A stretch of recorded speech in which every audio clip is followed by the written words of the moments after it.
अभी तो चारों तरफ गणपति बप्पा की धूम मची हुई है और हमारी सोसाइटी में भी गणेश जी की स्थापना की गई है 10 दिनों के लिए। और हर रोज हम कुछ न कुछ नया प्रसाद बनाकर ले जाते हैं।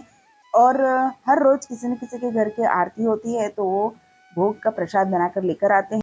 तो कल हमारे घर की आरती का टर्न था तो मैंने ये ढेर सारे गुलाब जामुन बनाए हैं प्रसाद के लिए।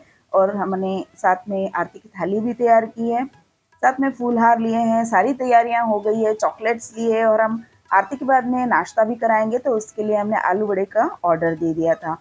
तो आरती की थाली तैयार है और हम सभी सदस्य ने मिलकर गणेश जी की आरती की और बहुत ही धूमधाम से हमारे यहाँ ये मनाया जाता है। सारी सोसाइटी वाले सभी मिलकर आरती करते हैं, बारी बारी से सभी ने आरती की। पहले हमारे घर की आरती थी इसलिए हमने आरती की, सभी ने मिलकर, हमारे घर के सदस्यों ने। तो सभी जन अपने अपने घरों से कुछ न कुछ भगवान के लिए प्रसाद लेकर आते हैं और जिसकी आरती होती है वो ज़्यादा प्रसाद बनाकर लेकर आता है। तो मैंने जो गुलाब जामुन बनाए थे वो सभी को बहुत ही पसंद आए और बहुत ही टेस्टी बने थे, बहुत ही सॉफ्ट भी बने थे। तो यदि आपको भी ये परेशानी होती है कि गुलाब जामुन की चाशनी अंदर तक नहीं जाती है या अंदर से कुछ गोले जैसा निकलता है, तो आज आप ये रेसिपी ज़रूर से ट्राई कीजिएगा। मैंने इस तरह से ही गुलाब जामुन बनाकर तैयार किए थे और मैंने बहुत सारे जो गुलाब जामुन बनाए थे उसकी मैं वीडियो नहीं बना पाई। लेकिन मैंने उसके बाद आपको बताने के लिए थोड़े से गुलाब जामुन इसमें बनाए हैं। तो ये इस तरह से देखिए मैंने गुलाब जामुन बनाए थे।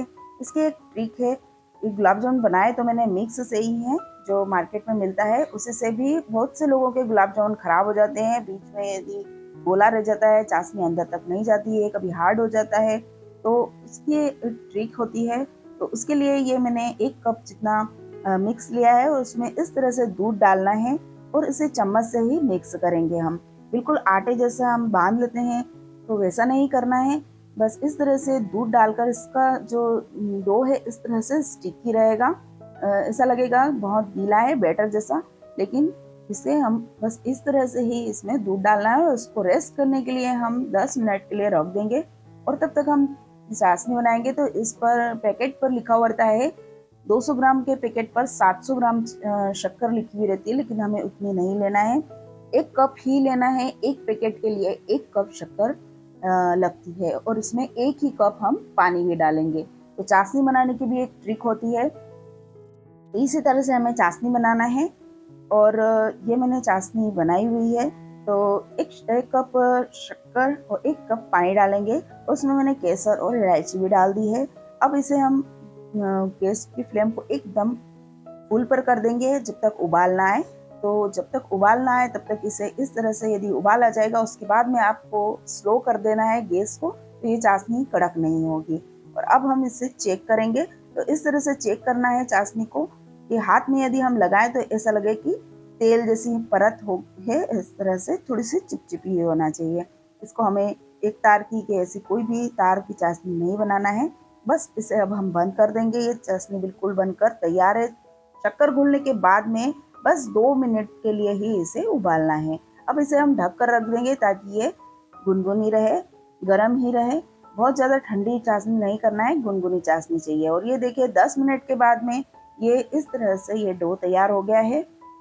और अब हम हाथ पर थोड़ा सा ग्रीस कर लेंगे घी से और इसकी इस तरह से छोटी छोटी गोलियां बनाएंगे।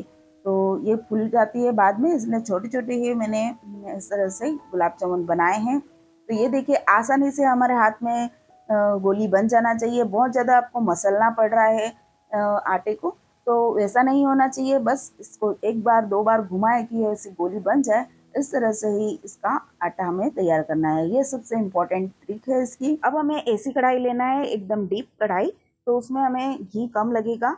तो मैंने इसमें घी डाल दिया है, अच्छा गरम कर लेंगे घी को, उसके बाद में उसको स्लो कर देंगे। और इधर मैंने सारे गुलाब जामुन बनाकर तैयार कर लिए हैं। सारे नहीं बनाना है, जितने हमें तलना है एक बैच में उतने ही गुलाब जामुन हम बनाकर तैयार करेंगे।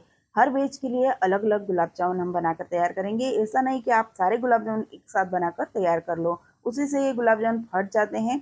ये जरूर से ध्यान रखिएगा क्योंकि वो सूख जाती है उसके ऊपर से परत, तो वो फट जाती है।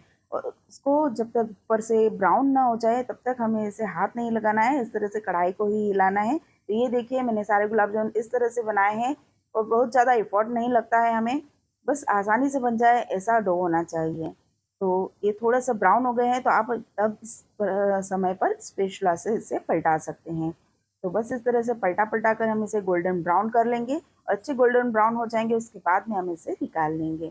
तो आप चाहे जिस जिस तरह का आपको कलर चाहिए उस तरह से आप इसे गोल्डन ब्राउन, मैंने थोड़ा डार्क किया है, इससे बहुत अच्छे लगते हैं, टेस्टी लगते हैं। ये अंदर से सॉफ्ट, ऊपर से थोड़े से कड़क रहती है, तो परत तो अच्छी लगती है। तो इस तरह से मैंने सारे गुलाब जामुन बनाकर तैयार कर लिए हैं। अब हम इसे डायरेक्ट चाशनी में डाल देंगे। गरम गरम गुलाब जामुन को गुनगुनी चाशनी में ही डालना है। तो ये दूसरे वाली बैच भी मैंने तैयार कर ली है, इसे भी हम इस तरह से डालेंगे। थोड़े छोटे छोटे साइज के बनाएंगे, क्योंकि चाशनी में जाने के बाद में बड़े बड़े हो जाते हैं। और इस तरह से जब तक इस पर गोल्डन परत ना आए तब तक इसे हाथ नहीं लगाएंगे। इसको कढ़ाई को ही हम इस तरह से हिलाएंगे, और जब गोल्डन थोड़ी सी हल्की परत आ जाए उसके बाद में हम इसे स्पैचुला से हिलाकर अच्छे से गोल्डन ब्राउन होने तक तल लेंगे। जो पहले हमने डाले थे चाशनी में वो बड़े बड़े हो गए हैं, और अभी डाले वो छोटे हैं, आप देख सकते हैं। सारे गुलाब जामुन बनाकर मैंने तैयार कर लिए हैं। तो बहुत ही टेस्टी ये गुलाब जामुन बनकर तैयार हुए थे, बिल्कुल अंदर तक चाशनी चली गई थी, एकदम मीठे रसीले गुलाब जामुन बनकर तैयार हुए थे। तो आज का ब्लॉग और आज की रेसिपी आपको कैसी लगी मुझे कमेंट करके ज़रूर बताइएगा। रेसिपी पसंद आई हो तो प्लीज़ मेरे चैनल को सब्सक्राइब कीजिएगा। साइड में बेल आइकन बटन है, उसे भी टच कर दीजिएगा, ताकि मेरे रेसिपीज़ की सारे नोटिफिकेशन आपको मिलते रहें। और ये देखिए, बहुत ही अंदर से एकदम सॉफ्ट भी बने हैं, अंदर तक चाशनी चली गई है, बहुत ही सॉफ्ट और टेस्टी बनकर तैयार हुए हैं। तो जरूर से इसे ट्राई भी कीजिएगा, अपने दोस्तों और परिवार के साथ शेयर भी कीजिएगा। गणपति बापा के लिए मैंने और भी भोग बनाया था, तो उसकी भी रेसिपी मैं नेक्स्ट वीडियो में शेयर करूंगी। तब तक के लिए good bye, take care, thanks for watching.